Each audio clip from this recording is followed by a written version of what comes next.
Hi, my name is Jim Kuiper, and I'm the owner and general manager of Smart Lift Systems. The purpose of this video is basically to help educate our first responders on how to use the product. Eventually we're going to have a professional video so that you guys will have a lot better looking person and a little higher tech video. But right now we just want to make sure that you understand how to use this product, so while I'm not able to fly there and demonstrate it, we can try to get you the education you need. First thing we're going to talk about is the vest itself. And what we have is, this is the vest here. And it's called the Smart Lift. It's made out of a polytarpaulin. So with this polytarpaulin, the reason we made it with this product is that it's really easy to clean. Once you get through using it, you can wipe it off with a sanding wipe. We've got some straps here that connect. It's made out of nylon and this polytarpaulin. It failed at 1,500 pounds, so the weight limit on this is 750. Now you'll see that we changed off these sliders. These are unusual sliders. You usually see them on sailboats, so that once you pull it, it locks automatically. Whether you get it large or you get it as small as it'll go, it'll automatically lock. So we've tried to really make it simple there. But this is the vest itself. It also comes with what we call a fulcrum belt. We're going to show you how to use this on your lifts. Then we have the pull straps. This is a gait belt that for the person that is a total quadriplegic, you can actually, we'll show you how we'll clip it on the vest and tie the vest onto the patient. And then once you get one that's on the floor, we have the pull straps that connect, and we're going to demonstrate how they work. But once you buy this product, you should have all three, and if you don't, you need to call me so we can get you taken care of. So we'll go ahead and get started, and I'm going to show you how we do this. Alright, what we've got now is we've got your vest. I've got the fire department and the paramedics here. Now we're going to show you how to fit the vest itself. If you'll notice, all you do is you just kind of put it behind them, and it's got the pads. Now these pads are not elbow pads, they are forearm pads. And so once you get it, you're actually putting it on their forearms. Now if you'll look over here where Mike is, you can see where he's fitting it. Now we always start off to where it's set up small. Now Mike's showing you where if you pull it really big, it'll go way out there. But then you end up having some issues when it comes strapping. So we always say start off small, put it on that forearm, and then pull it tight. And we want it comfortable for the patient, but we also want to secure that patient. Then Mike goes ahead and he clips the front. Now he's in. Okay, now if you notice, we've kind of moved our angle because I wanted you to see the side view of what we're doing. The patient, he clasps his hands, we put the vest on. We always want them to clasp their hands or grab their wrists, just whichever is more comfortable for them. And then we can slide this thing on and we're able to do the horizontal lift. Now, I'm going to go ahead and have Mike show you how it's done just with one person. And this is a gentleman that can actually stand. He just needs help up. So when he gets him up, he'll stand. If you'll notice, what he's doing is when he pulls, it's a horizontal pull, which helps reduce back injuries. If you'll look at Mike's back, it's straight. He's not bent over really far. He's able to control this patient. Okay, Mike, go right ahead. And there it is. Now I know it looks like the patient's helping him actually by standing, but Mike's pulling him. Now we're going to set him down. See how Mike's able to control him setting? He's able to set him easy. Now if we were doing this without the vest, I'll go ahead and have you come in and show how would we actually do this if he didn't have the vest on. With the fire and the ambulance, they're doing a lift assist. They're trying to get this gentleman up. If you'll notice, they always have to go between the armpits, and they'll get them here, and then you get the other. Now if you'll look at these men's back, they're all turned upside. They're turned down, and they're doing a vertical pull, which is hard on the back, and then it's also difficult for the patient. All right, now that's how we do it. That's how you're doing it now, is that vertical lift, which again is hard on our first responders.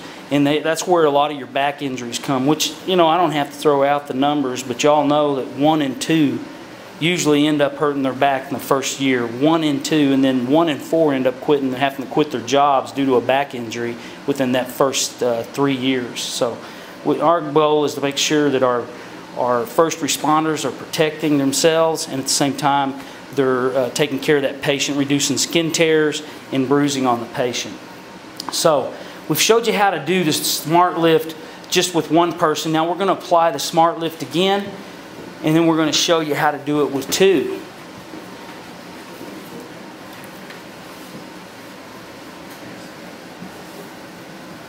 Now this time what he's going to be is, he's going to be, again, our smart lift patient weighs around 250, 60 pounds.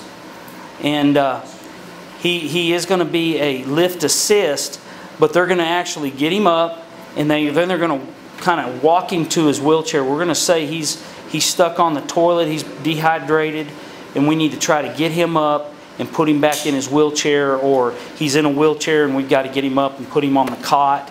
Either way, this is the same lifting technique that you can use. And now the smart lift has handles front and back, and it's got the D-ring so we can clip things to it. So it's really simple. Notice how their backs are straight and it protects them. Okay, now that we've got him in this other chair, we're going to do a different transfer. Let's say he's a quad. He cannot use his lower limbs. Now one person can actually transfer him simple, and I'm going to have Mike show you. This is the fulcrum belt. Now how the fulcrum belt works, is I'm going to move this chair just so that you can see it, is that pad goes right across underneath his kneecaps, just right below, and then we fit it behind his leg and clip it. So Mike's getting down, he's putting that knee pad. You want about 2 to 3 inches space between their legs. Now we can do it, we're going to start off with one person transfer just to show you that you don't have to be a Hercules to transfer a 250-pound man from a wheelchair to a cot or to another chair. Now what you're seeing is with the fulcrum belt, this is where we get some leverage, is by him placing his foot in the middle. If you'll notice, he's transferring him to the left side, so he's got his left foot back so he's not crossing his legs when he tries to transfer him. He gets the chair in the position, the wheelchair is locked if it's a wheelchair that we're transferring him from a toilet to the wheelchair, or from a couch to a wheelchair, just whatever, or to the cot. Now what Mike does is he's going to step back with that left foot when he kicks, and he's going to pull, and he uses that fulcrum belt to hold him up.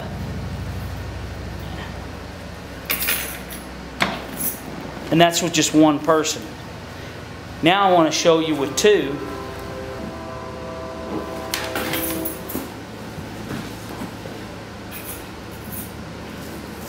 Then you're able to set them down. Now you can actually do a 2-man transfer if you had to, with each person on the front strap, one on one strap and one on the other. Now I want to show you while we have him in this position. Let's say this gentleman's had shoulder surgery, or that he is a total quadriplegic. This is where we use the gait belt. Now if you'll notice, we're actually taking the forearm pads, and we're just tightening this thing up all the way to the back of the vest. What that does is that just puts it around his body, tightens it down. If you'll notice, the handles go down. Then they'll use the gait belt.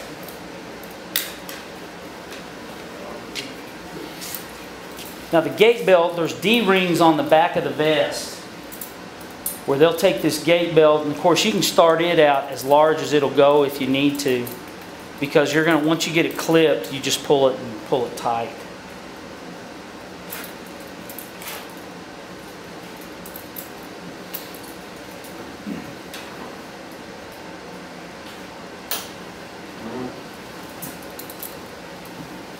Now these gentlemen, they're firemen at the Randall County Fire Department here in the Amarillo area. And Mike, and I believe you worked at AMR also, right? So these gentlemen also are paramedics with the ambulance company with AMR. Now what we've done is we've tightened that vest now with that gait belt, it basically holds it onto the patient. So you don't need the armrest. So you don't need it, exactly. And then what they can do is if they have to transfer him, they can either use the fulcrum belt if they want to, because he doesn't have the capability of using his legs. It's just up to them. And you guys will come up with different ways to use this vest. There's been several that have told me that they can actually apply it and drag that patient out if they're in such a confined place by just rolling them. And we'll show you how to do that. Okay, so what we've got again is a total quadriplegic. We're going to transfer him again, but this way he doesn't have the forearm pads. We want to show you how you can use it without the forearm pads. Or you can even say he's got a shoulder injury and he can't use that shoulder or that arm.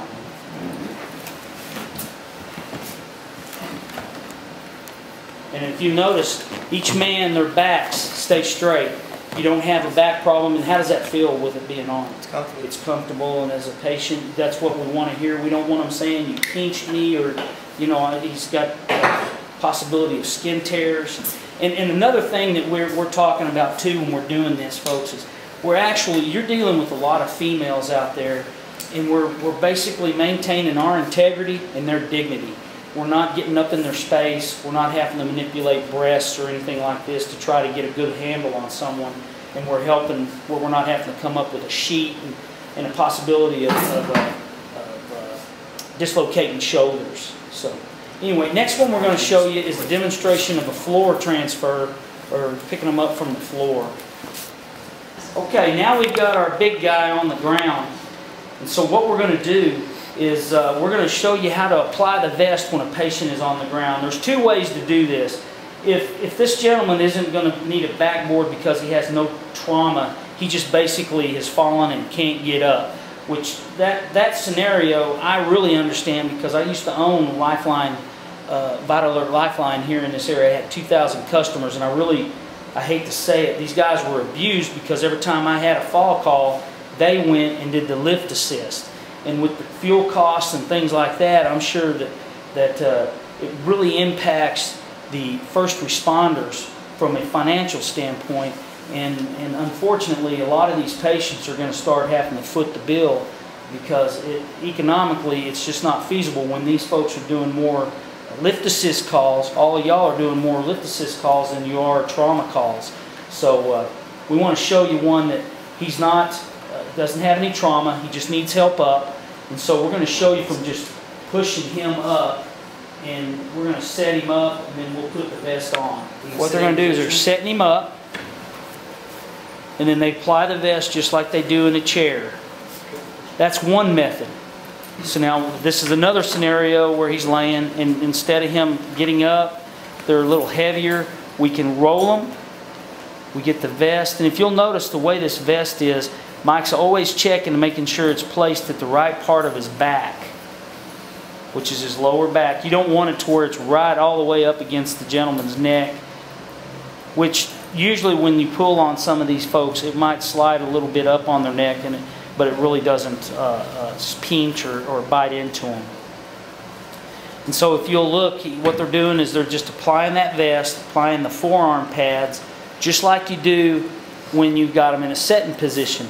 But what you will notice is when you've got them on the ground, for some reason you can always get it a little tighter. And I don't know if it's because of the way the body lays, but once we get it on them, you're really able to tighten it and cinch it up pretty good when they're laying on the ground. And a lot of it is too, you can see it. You're not having to be underneath it there and look.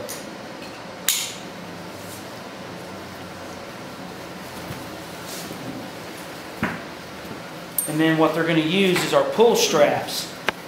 Now the neat thing, these have D-rings at the top of the vest with that pull strap. Those pull straps are adjustable. And so this way, we don't want you guys having to bend over. Again, we want to protect that back. So what they're going to do is they're going to have their patient bend his knees to where he's in that position there. And then they'll block his foot with their foot. And then with the straps themselves, I'm going to have you kind of step back a second. I want them to see what you're doing with just one. So what he's doing is he's pulling him into the crunch position with those straps. So when you do pull it, You're standing like this. Let's go down one more time. And I want you to look at my back. My back is straight. So when I'm doing it, all I'm doing is I'm pulling him up and then I'm putting my foot here. So my back stays straight. I switch to where I've got my pull hand on the inside and then I'm just here. So I'm going to let you do it.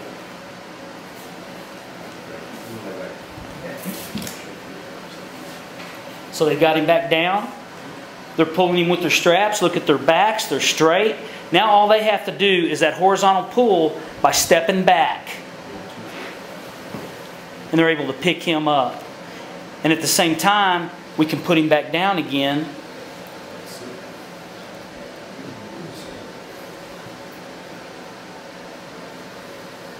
Now these guys have their jackets on, which makes them look like they're really big guys.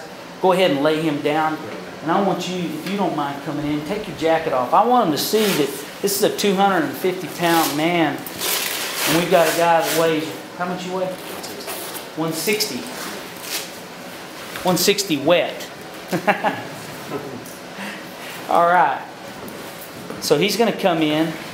And Mike, you're what, 170? 170? Now, and what they're doing is you can see they're pulling. And then we're going to have him pull up and step straight back. They're able to get him up. Now let's put him down again. I want to shoot a different angle so he's got a different angle of seeing what we're doing. If you'll notice, Wyatt's strap, we've got Wyatt here.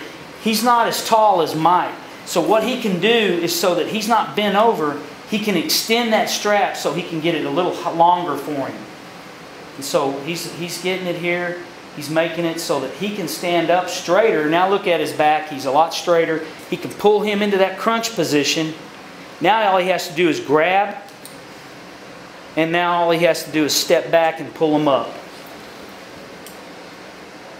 There you go. Now, let's say he's a bariatric patient. He's a heavier guy. He weighs a lot more. And then we're going to do it with 3-man. So I'll have you jump in there. And you won't even have to bend over once they get him in the crunch position. And then you'll see he can use 2 fingers. Basically, for the back person, they're more pushing. They're pushing. Pulling. They're not pulling up. They're kind of pushing forward, giving momentum. Because it is a horizontal pull, so he's actually just pushing him up. See where his hands are? And how does that feel? Feels good. Okay. All right. Okay, what we're doing, I just want to reiterate some things. Remember, these are forearm pads, not elbow pads. They go right across the forearms. Also, remember, start small. Don't start way out here like this. This pad, we want it up against the vest. We want it as tight. So it even makes it, once you're done with it, if you'll always put it in that position when you fold it and put it back in your bag, then all you have to do is you put the forearm pads there, get it like so, fold it, and put it back in the bag. Remember, it's made out of a tarpaulin material. Wipe it off. Wipe it with a sandy wipe or whatever kind of disinfectant that you guys like to use. If you get one that's really nasty, you can go ahead and wash it with water. It's not going to hurt it. Try not to use any bleach. I've got some warnings on it, but that's basically what you can do. Again, we want to remember it's a horizontal pull. If you've noticed with these guys, always keep your arms straight. We like to liken it to 2 things. If I'm going to break a box, a big crate, you don't use a small screwdriver. You want to use that crowbar. The reason you have that leverage is because you're far enough away from that you can actually have that leverage. If you're up tight, you don't have any leverage. Or if you're going to break a branch off a tree, you don't break it at the trunk. You break it out here. It's all about the physics. So we're out here when we're lifting. You don't want to be bent over. You don't want to be bent down when you're picking them up out of the chair. So if you'll use this thing and you'll use it right, I think your guys are going to find that this is really going to help make your life a little easier. It's easy to clean, easy to store, and we're able to get you in and out. And a lot of times you're not up against some of these patients you really don't want to have to smell all day long on your armpits or in your forearms. So y'all have a good day, and thanks for tolerating this video, but I hope it helps you. If you have any questions, you got my number, you can call me. Thank you.